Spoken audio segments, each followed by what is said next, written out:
saya Ramadhan sebagai qori. Nama saya Muhammad Aminuddin Jamal sebagai pensyarah. Nama saya Bayu Amanda sebagai syari tilawah.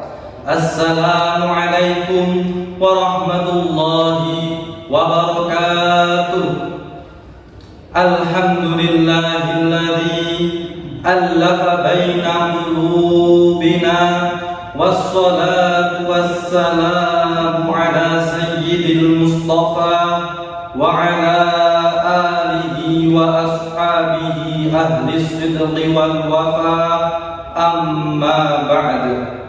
Dewan Hakim yang arif dan bijaksana, para pemirsa generasi Qur'ani yang kami hormati, Indonesia adalah salah satu negara multikultural terbesar di dunia. Hal ini dapat dilihat dari kondisi sosiokultural maupun geografis yang begitu beragam dan luas. Populasi penduduknya lebih dari 200 juta jiwa, yang terdiri dari 300 suku yang menggunakan hampir 200 bahasa yang berbeda. Selain itu, mereka juga menganut beberapa agama, di antaranya Islam, Kristen, Hindu, Buddha, Konghucu, dan beraneka ragam lainnya. Kita patut berbangga bahwa negara kita ini adalah negara yang kaya raya dengan beragam agama, suku, bahasa, dan budaya tersebut. Tapi yang perlu kita ingat hadirin, kerukunan berbangsa dan bernegara terusik oleh hadirnya intoleransi dalam kehidupan beragama, perusakan tempat ibadah umat agama lain yang terjadi di banyak tempat menegaskan betapa toleransi lintas agama masih menjadi barang mahal dan langka di negeri kita tercinta Indonesia. Terlepas apa yang menjadi motif perusakan itu, kita sepakat bahwa tindakan tersebut seharusnya tidak terjadi di negeri yang menjunjung tinggi keragaman dalam beragama. Bukankah anarkisme justru menghabiskan nafsu kebinatangan yang selayaknya dibuang jauh-jauh dari benak manusia? Sepertinya kita perlu melirik falsafah yang konon milik suku Bali. Masjid adalah rumah kami, namun digunakan oleh saudara kami yang beragama Islam. Begitu sikap mereka yang juga diterapkan kepada umat beragama selain Islam. Ungkapan di atas menggambarkan betapa kerukunan antar umat beragama benar-benar terlihat dalam keseharian mereka. Tidak ada sikap saling mencurigai, apalagi saling mengintimidasi. Justru yang hadir di tengah-tengah kehidupan adalah kenyamanan dalam keberagaman. Inilah yang dalam istilah psikologi disebut sebagai get comfortable in paradox, sebuah kondisi jiwa yang mampu merasakan ketentraman meskipun berada di tengah-tengah paradoksal kehidupan. Berangkat dari uraian tersebut, maka pada kesempatan yang baik ini kami akan membawakan syarahan Al-Quran dengan judul Toleransi Lintas Agama dalam Membangun Indonesia yang Harmonis dan Bersahaja, dengan landasan firman Allah dalam surah Al-An'am ayat 108 yang berbunyi berikut ini. A'udzu billahi minasy syaithanir rajim.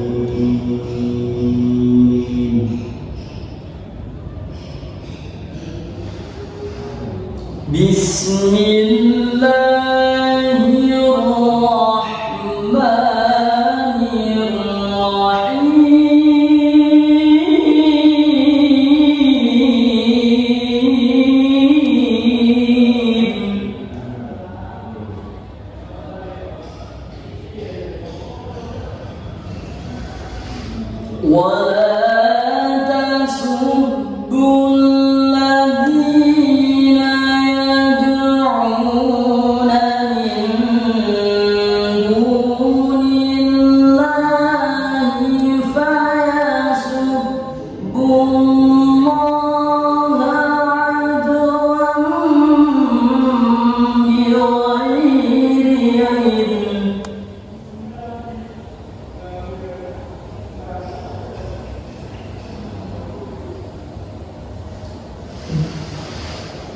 كذلك زينا لكل أمة عملهم ثم إلي مرجعكم فأنبئكم بما كنتم تعملون.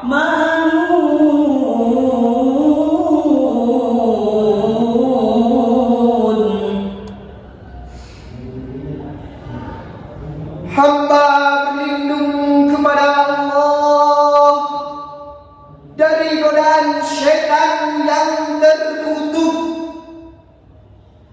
dengan menyebut asma-Mu ya Allah yang maha pengasih lagi maha penyayang. Dan janganlah kamu memaki sesembahan yang mereka sembah selain Allah, karena nanti mereka akan memaki Allah dengan melampaui batas dan tanpa dasar pengetahuan. Demikianlah kami jadikan setiap umat menganggap baik pekerjaan mereka, kemudian kepada Tuhan tempat kembali mereka, lalu Dia akan memberitahukan kepada mereka apa yang telah mereka kerjakan.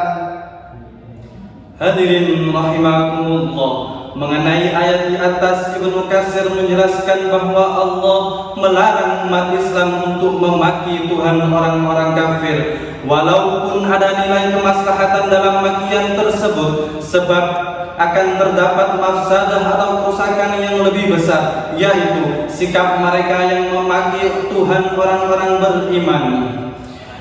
Dengan adanya larangan tersebut, sikap saling menghargai antar pemeluk agama seharusnya ditampilkan dalam kehidupan berbangsa dan bernegara. Tidak dapat dipungkiri bahwa Allah telah memerintahkan umat Islam untuk mengambil jarak demarkatif dengan non-muslim. Betapapun demikian, menurut Al-Ustadz Asy-Syahid Sayyid Qutb dalam kitab tafsirnya At-Tafsir fi Dhilalil Quran, Allah juga mengajarkan kepada umat Islam agar dalam mengambil jarak tersebut dilakukan dengan beradab, penuh wibawa dan penuh harga diri. Hal ini adalah suatu sikap yang sesuai dengan statusnya sebagai orang-orang yang beriman. Dalam konteks ini, nilai persamaan sebagai manusia lebih dikedepankan, sementara agama boleh dikesampingkan karena agama adalah wilayah individual. Agama adalah perihal yang substansial dalam kehidupan manusia. Sejak pertama terlahir ke dunia, manusia sudah terikat kontrak ilahiyah untuk mengabdikan diri kepada Allah Subhanahu wa Ta'ala.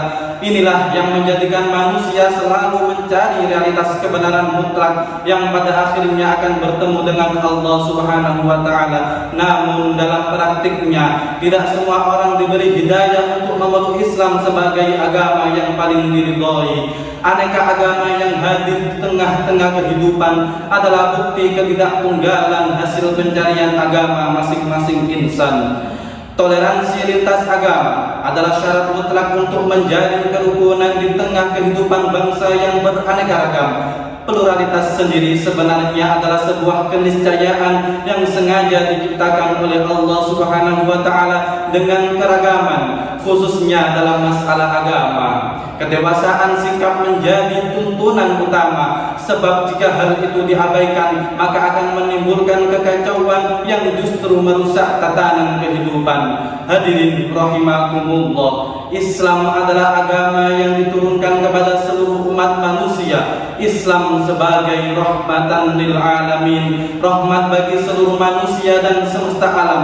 Artinya, nilai-nilai kasih sayang dalam Islam sebetulnya tidak hanya diperuntukkan bagi umat Islam. Lebih dari itu, Islam adalah agama yang sejak awal bertujuan untuk menciptakan perdamaian dunia. Sikap saling menolong, apalagi menyangkut kemaslahatan bersama, bukanlah hal mustahil untuk dilakukan. Potret kehidupan yang rukun antara umat Islam dan non-Muslim muslim ketika Nabi Muhammad hidup di Madinah menjadi presiden terbaik untuk mengaplikasikan nilai kerahmatan Islam.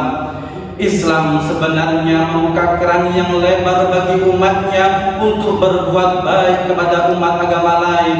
Betapapun agama mereka berlainan, namun mereka tetaplah makhluk ciptaan Tuhan yang berhak atas perlakuan baik selama hidup di dunia. Justru ketika umat Islam bersikap sinis kepada mereka, maka akan menciderai substansi Islam itu sendiri. Islam tidak menginginkan orang memeluk agama karena faktor keterpaksaan. Berkaitan dengan hal ini, marilah kita simak firman Allah dalam surah Al-Mumtahanah ayat 8 yang berbunyi berikut ini.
Sesungguhnya Allah Maha mencintai orang-orang yang berlaku adil.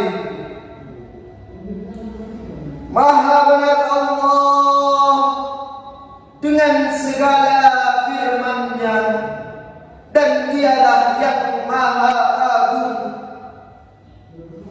Hadirin rahimakumullah, dalam tafsir Jalalain secara singkat diartikan bahwa dhamir hum dalam ayat di atas bermakna al-kufar. Ibnu Katsir dalam kitab tafsirnya menjelaskan bahwa Allah tidak melarang umat Islam untuk berbuat baik kepada orang-orang kafir yang tidak berniat membunuh dalam agama dan tidak bersekongkol untuk mengusir umat Islam. Sebagai gambarannya dapat kita cermati dalam kisah berikut. Asma binti Abu Bakar As-Siddiq menceritakan bahwa ibunya yang ketika itu masih musyrikah berkunjung kepadanya. Maka ia pergi menemui baginda Nabi dan bertanya, "Bolehkah saya menjalin hubungan dengan ibu saya?" Nabi pun menjawab, "Ya, jalinlah hubungan baik dengannya." Hadis riwayat Bukhari Muslim.